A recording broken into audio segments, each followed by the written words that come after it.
안녕하십니까. 공인회계사 한천입니다.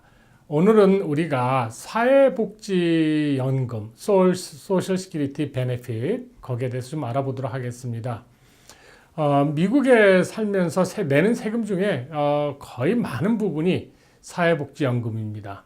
그래서 나 세금을 왜 이렇게 많이 내느냐, 다른 한국이나 다른 나라에 비해서. 그러니까 아무래도 사회복지 제도가 잘 돼 있다 보니까 그만큼 이제 사회복지세가 추가로 이제 추가돼서 여러분들께서 나이 드시고 난 다음에 사회복지연금을 받을 수가 있는 상대가 되면 이제 그때 베네핏을 보게 됩니다. 일단 SSA, Social Security Benefit은 SSI하고 좀 틀립니다.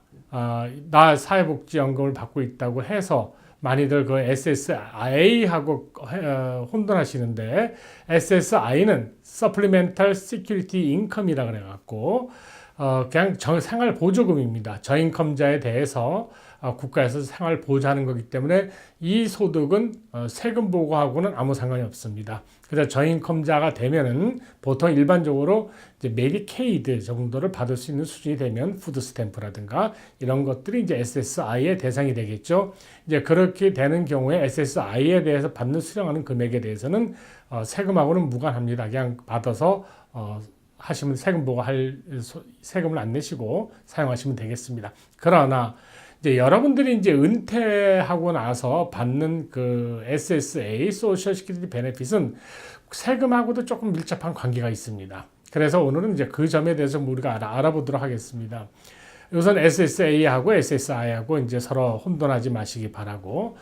SSA를 받으실 때 다른 수입이 없으면 보통 그냥 큰 세금 보고할 의무가 없습니다. 그런데 내가 부동산 임대 수입이 있다든가 아니면 다른 데서 펜션 플랜을 받고 있다든가 해서 기타 다른 수입이 있을 경우에 내가 받는 SSA 금액의 일부분이 과표 대상이 되기 시작합니다.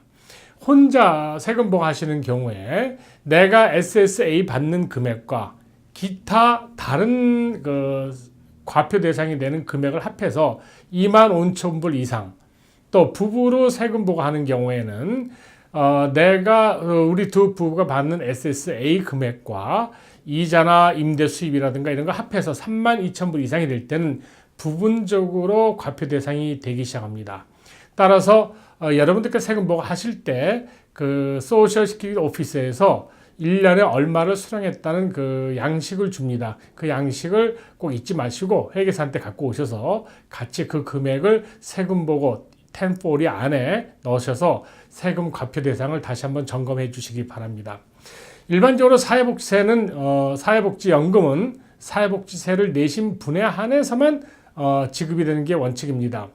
우리가 직장을 다니면서 옛날에는 파이카 텍스라고도 하고 하는데, 지금은 이제 소셜 시큐리티 텍스와 그 다음에 메디케어 텍스 이렇게 두 가지로 이제 분류를 하는데, 통틀어서 내 인컴의 15.3%가 사회복지세로 지출이 됩니다. 그 15.3% 안에는 12.9%의 사회복지세하고 2.9%의 메디케어 텍스. 메디케어라는 것은 나중에 내가 65세 이상이 되면 국민건강보험으로 커버가 되는데, 그것을 미리 납부하는 그런 제도가 되겠습니다. 이렇게 해서 12.9%와 2.9%, 12.4%와 2.9% 이렇게 해서 15.3%의 사회복지세를 내게 됩니다. 그런데 내가 직장을 다닐 경우에는 고용주가 반을 부담하고 또 내가 종업원이 반을 부담하기 때문에 실질적으로 종업원의 부담은 7.65%고 주인의 부담은 7.65%가 되겠습니다. 그러나 자영업을 하시는 경우, 내가 결국 주인이죠. 주인이면서 일하는 사람이기 때문에 셀프 엠플로이먼트 텍스라 해서 똑같이 그냥 소셜 시큐리티 텍스입니다. 메디케이 텍스하고. 그래서 15.3%를 본인이 다 부담을 해야 됩니다. 그만큼 자영업을 하시는 분들은 같은 소득을 보고할 때 직장 다니시는 분보다는 소셜 시큐리티 부담이 더 많다고 볼 수가 있겠습니다. J1 비자를 갖고 있는 분들, 그러니까 이제 단기 취업이죠. 있는 분들은 다시 한국으로 돌아가는 거기 때문에 분들이기 때문에 해외 소셜시큐리티 베네핏을 신청할 이유가 없기 때문에 면제 대상이 됩니다. 그러나 J1 비자를 갖고 계시는 분들이 하나 조심할 것은 H1이나 F1이나 본인이 미국에 살 의사가 있기 그런 행동을 취할 때에는 무슨 얘기냐면 내가 이제 영주권을 한다든가 아니면 H1으로 바꾼다든가 뭐 이렇게 해서 미국에 이제 장기 체류할 의사가 있을 경우에는 바로 사회복지세를 내셔야 됩니다. 계속 나는 J1 비자니까 아직 나중에 내겠다 이렇게 되는 것이 아니고 본인이 미국에 살 의사가 있는 어떤 그 합법적인 체류 신분을 연장하거나 이런 행위가 있기 시작하면은 바로 사회복지세를 부담하셔야 됩니다. 한 가지 또 우리가 알아둘 것은 불로소득으로 세금 보고하시는 분들은 사회복지세가 없습니다. 즉 무슨 얘기냐면 내가 은행 이자라든가 아니면 회사채의 배당금, 회사 주식의 배당금 이런 거 아니면 임대소득 이런 것은 근로소득이 아니고 불로소득입니다. 일을 안 하고 번 돈 이런 것들은 소셜 텍스가 나가질 않습니다. 따라서 나는 3만 불을 작년에 매년 사금복을 했는데 내 소셜 시큐리티 기록을 보면은 사회복지세를 낸 것이 하나도 없이 제로다.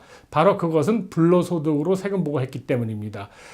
사회복지세는 여러분들께서 내가 근로소득 일을 해서 직장을 다니거나 자영업을 하거나 아니면 세일즈맨을 하셨다든가 뭐 이런 걸로 해서 사회복지세를 내셨을 때만 그 기록에 그 금액만큼 기록이 돼서 나중에 여러분들께서 은퇴하실 때 그 낸 세금을 기준으로 연간 얼마를 받을 수 있다는 그 기록이 산출되게 됩니다. 일반적으로 이제 관심이 있으신 분들이 이제 뭐 40점이라는 얘기도 있고 40 크레딧이라는 얘기도 있고 뭐 10년을 세금 보고 해야 된다는데 이제 그 부분에 대해서 우리가 좀 더 알아보도록 하겠습니다.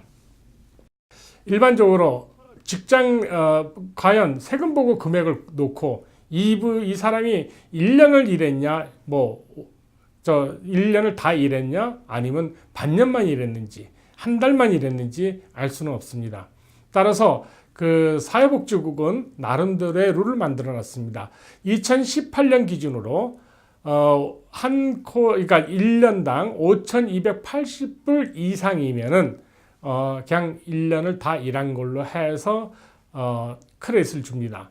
즉 무슨 얘기냐면 5,280불 이하로 하신다면은 1년을 다 일 안 한 걸로 하기 때문에 그 비례해 갖고 몇 코로 일한 걸로 이렇게 분산시켜서 하기 때문에 1년을 다 안 한 걸로 정리가 됩니다. 1년을 다 일했다는 것은 뭐냐면 일반적으로 우리가 40점 40 크레딧 하듯이 1년에 4 크레딧, 4코로 내 분기를 일을 해야 그렇죠?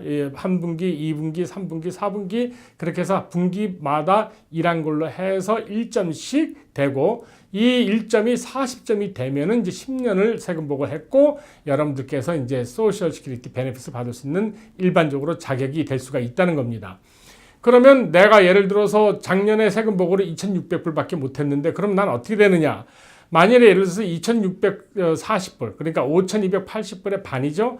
그러면 2코로를 일한 걸로 해서 2점이 가산이 됩니다. 그렇게 되기 때문에 10년을 세금 보고 했어도 내가 4점을 못 받은 해들이 있기 때문에 내가 다시 추가로 더 일한 걸로 해서 40점을 채워야 됩니다. 어떤 분들께서는 내가 모르고 세금 보고를 했더니 알아봤더니 38점이 나왔다. 2코로가 모자르다. 이렇게 됐을 경우에는 당연히 다음에 세금 보고를 2코로 이상 금액을 하시든가 아니면 전년도 세금 보고에 2코로의 금액을 더 추가로 넣어서 수정 보고를 하시든가 하는 방법들이 여러 가지가 있겠습니다. 그 다음에 이제 또 하나는 보니까 사업체를 쭉 남편 이름으로 했기 때문에 남편은 소셜시큐리티 텍스를 많이 내고 은퇴하면은 1,700불을 받는다는데 나는 아무것도 낸 거 없기 때문에 제로인가요? 아무것도 못 받나요가 아니고 배우자는 그러니까 상대 배우자 많이 받는 배우자의 50%를 받을 자격이 있습니다. 따라서 너무 걱정하지 마시고 배우자의 50%는 내가 연금을 받을 수가 있거나 아니면 본인이 직장생활 하신 분들, 두 부부가 같이 직장생활 하신 분들은 본인이 쌓은 그 크레딧과 그 금액에 해서 상대 배우자의 50%와 내가 쌓은 금액의 100%를 견주어서 많은 쪽을 혜택을 볼 수가 있습니다. 1984년 이전에 고용된 연방 공무원이나 철도회사 이런 특이한 직종에 계신 분들은 소셜 시큐리티 베네핏 프로그램에 가입이 안 돼 있고 그 단체들은 나름대로의 연금 플랜이 따로 있기 때문에 그 플랜에 의해서 이제 그 사회복지세는 마찬가지지만 하여튼 플랜에 의해서 움직이게 됩니다.